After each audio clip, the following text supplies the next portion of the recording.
Let us arrange some words in alphabetical order. ಇಲ್ಲಿ fruits ಹೆಸರು ಕೊಟ್ಟಿವಿ. ಆಲ್ಫಾಬೆಟಿಕಲ್ ಆಗಿ ಏನು ಮಾಡಬೇಕು, ಇವುಗಳನ್ನ ಜೋಡಿಸಬೇಕು. ಫಸ್ಟ್ ಒನ್ ನಲ್ಲಿ ಯಾವ ಇದು ಅದ ಫ್ರೂಟ್ಸ್ ನೇಮ್ ಅದದು, ಅದು ಯಾವ ಹಣ್ಣದ, cherry. Second one apple. Third grapes. ಇದು ಫೋರ್ತ್ ಬನಾನಾ.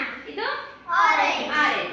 ಈಗ ಈ ರೀತಿ ಕೊಟ್ಟಿದ್ದೇವೆ. ಈಗ ಆಲ್ಫಾಬೆಟಿಕಲಿ ಈಗ ಫಸ್ಟ್ ಫ್ರೂಟ್ಸ್ ನೇಮ್ ಯಾವಾಗ ಬರ್ತದ, ಆಪಲ್. ಆ ಕಡೆ ಸೈಡ್ ಇಡು, ಆಪಲ್ ಇಡು. ನೆಕ್ಸ್ಟ್ ಆಪಲ್ ಆದ್ಮೇಲೆ ಅಲ್ಲಿಡು, ಆಪಲ್ ಆದ್ಮೇಲೆ ಯಾವಾಗ ಬರ್ತದ, ಬನಾನಾ. ಅದ್ರ ಕೆಳಗೆ ಇಡು. ನೆಕ್ಸ್ಟ್ ಚೆರ್ರಿ, ಸಿ ಅಂತ. ನೆಕ್ಸ್ಟ್ ಸಿ ಆಯ್ತು, ಡಿ ಅಂತೂ ಇಲ್ಲ, ಇ ಇಲ್ಲ, ಎಫ್ ಇಲ್ಲ. ಈಗ ಯಾವುದು ಉಳಿತು, ಸಿ. ಗ್ರೇಟ್. ನೆಕ್ಸ್ಟ್ ಆಯ್ತಾ, ಸರಿ. Apple, banana, cherry, grapes, orange. Fruits ನೇಮ್ಗಳನ್ನ ಜೋಡಿಸಿವಿ ನಾವು.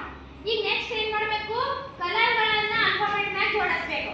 Red colour, blue colour, green colour, yellow colour colours ಕೊಡ್ತೀನಿ. ಆ ಕಲರ್ಗಳನ್ನ ನೀವೇನ್ ಮಾಡಬೇಕು, ಆಲ್ಫಾಬೆಟ್ ಮ್ಯಾಗ ಜೋಡಿಸಬೇಕು. ರೆಡ್ ಫಸ್ಟ್ ಬರ್ತದೆ, ಗ್ರೀನ್ ಫಸ್ಟ್ ಬರ್ತದೆ, ಯೆಲ್ಲೋ ಬರ್ತದೆ. ರೆಡ್ಡಿಗೆ ಆರ್ ಬರ್ತದೆ, ಫಸ್ಟ್ ಆರ್ ಇಡಬೇಕು. ಯಾವ್ದು ಇಡಬೇಕು ನೀವೇ ಮಾಡಿ ಆ ಕಲರ್ಸ್ ಒಂದು ಜಾಯಿಂಟ್ ಮಾಡಬೇಕು. ಅದು ಆಲ್ಫಾಬೆಟಿಕಲಿ ಏನ್ ಮಾಡಬೇಕು, ನೀವು ಅರೇಂಜ್ ಮಾಡಬೇಕು. ಅವ್ರು ಗೊತ್ತಾಯ್ತು, ಮಾಡ್ತೀರಿ.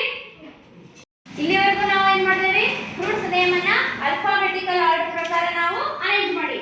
ಈಗ ನಾವು ಈ ಕಲರ್ಸ್ ನೇಮ್ ಅನ್ನ ಅರೇಂಜ್ ಮಾಡಬೇಕು ಆಲ್ಫಾಬೆಟಿಕಲ್ ಆಗಿ. ಫಸ್ಟ್ ಒಂದು ಕಲರ್ ಯಾವುದು ಅಲ್ಲಿ, yellow. Second one blue. Third purple. Fourth green. Next red. ಇಷ್ಟು ಕಲರ್ಸ್ ಗೊತ್ತಿದೆ.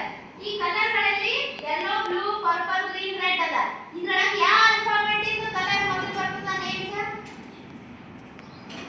ಯಾವ ಆಲ್ಫಾಬೆಟ್ ಮೊದಲು ಬರ್ತದ, ಬ್ಲೂ ಬರ್ತದ. ಯಾಕಂದ್ರೆ ಏನಲ್ಲಿ ಯಾವ ಹೆಸರು ಕೊಟ್ಟಿಲ್ಲ, ಹಾಗಾಗಿ ಫಸ್ಟ್ ನಾ ಯಾವುದು ಇಡ್ತೀವಲ್ಲಿ, ಬ್ಲೂ ಇಡ್ರಲ್ಲಿ. ನೆಕ್ಸ್ಟ್ ಬ್ಲೂ ಆದ್ಮೇಲೆ ಯಾವ ಆಲ್ಫಾಬೆಟ್ ಬರ್ತದೆ, ಮತ್ತೆ ಗ್ರೀನ್. ಸಿ ಇಲ್ಲ, ಡಿ ಇಲ್ಲ, ರೈಟ್. ನೆಕ್ಸ್ಟ್ ಪರ್ಪಲ್ ಬರ್ತದ. Next red. Last yellow. Very good. Blue, green, purple, red, yellow. ಗೊತ್ತಾಯ್ತು ಈಗ. ಈಗ ಇದ್ರ ಮೇಲೆ ನಿಮಗೆ ನಾನು ಒಂದು ಆಕ್ಟಿವಿಟಿ ಕೊಡ್ತೀನಿ. ಈಗ ಆಲ್ಫಾಬೆಟಿಕಲ್ ಆಗಿ ಜೋಡಿಸಿದ್ರೆ ಫ್ರೂಟ್ಸ್ ನೇಮ್ ಮತ್ತು ಕಲರ್ಸ್ ನೇಮ್. ಈಗ ನೀವು ಏನು ಮಾಡ್ತೀರಿ ಗೊತ್ತು, ನಿಮ್ಮ ಕ್ಲಾಸ್ಮೇಟ್ಸ್, ನಿಮ್ಮ ಕ್ಲಾಸ್ನಾಗ ಎಷ್ಟು ಜನ ಹೆಸರವ ನೋಡಿ, ಎಲ್ಲರದ್ದು ಹೆಸರು ಬರ್ಕೊಂಡು ಎ ಲಿಂದ ಯಾರ ಹೆಸರು ಬರ್ತದ, ಬಿ ಲಿಂದ ಯಾರು ಬರ್ತದ, ಅವೆಲ್ಲ ಹೆಸರನ್ನ ನೀವು ಏನು ಮಾಡಬೇಕು, ಆಲ್ಫಾಬೆಟಿಕಲ್ ಆಗಿ ಜೋಡಿಸ್ಬೇಕು. ಈಗ ಈಗ ಹೇಳ ಅನ್ವಿತಾ ಹೇಳ ನಿಮ್ಮಲ್ಲಿ 3ನೇ ಕ್ಲಾಸ್ನಾಗ ಅನ್ವಿತಾ ಅಕ್ಷರ ಫಸ್ಟ್ ಈಗ ಎಲ್ಲಿ ಬರೀತೀವಿ, ಎ ಲಿಂದ ಜೋಡಿಸ್ತೀವಿ, ಎದಾಗ ಬರ್ತದೆ. ಸೆಕೆಂಡ್ ಈಗ ಬಿ ದಾಗ ಯಾರ ಹೆಸರು ನಮ್ಮಲ್ಲಿ, ಯಾರಿಗೂ ಇಲ್ಲ. ಅದೇನು ಅಂದ್ರೆ ಬಿ ದಾಗ ಆಲ್ಫಾಬೆಟ್ ಇಲ್ಲ. ಸಿ ದಾಗ ಯಾರದ ಇಲ್ಲ. ಮತ್ತೆ ಡಿ ದಾಗ ದೀಕ್ಷಾ ಹಳೆ. ಈಗ ಅನ್ವಿತಾ ಆದ್ಮೇಲೆ ನಾವು ಯಾರ ಹೆಸರು ಬರೀಬೇಕು, ದೀಕ್ಷಾ ಅಂತ ಹೆಸರು ಬರೀತೀವಿ. ಮತ್ತೆ ಅಲ್ಲಿ ದೀಕ್ಷಾ ದೀಪಿಕಾ ಇರ್ತದೆ ಅಂತ ತಿಳ್ಕೊ. ಎರಡು ಅಕ್ಷರ ನಾವು ಬರೀತೀವಿ, ದೀಕ್ಷಾ ಮತ್ತು ದೀಪಿಕಾ.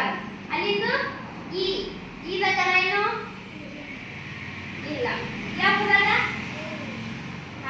ಎಫ್ ನಾಗಿ ಹೇಳ ಅದಕ್ಕೆ ಅದಕ್ಕೆ ಕೈ ಎತ್ತಿಗತ್ತಾಳ. ಎಫ್ ನಾಗ ಹೆಸರು ಏನದ, ಈಗಿನ ಹೆಸರನ್ನ ನಾವು ಬರಿಬೇಕು. ಈಗ ಎಲ್ಲರೂ ನೀವು ಇದೊಂದು ಕ್ಲಾಸ್ ವರ್ಕ್ ಮಾಡ್ಬೇಕು. ಎಲ್ಲ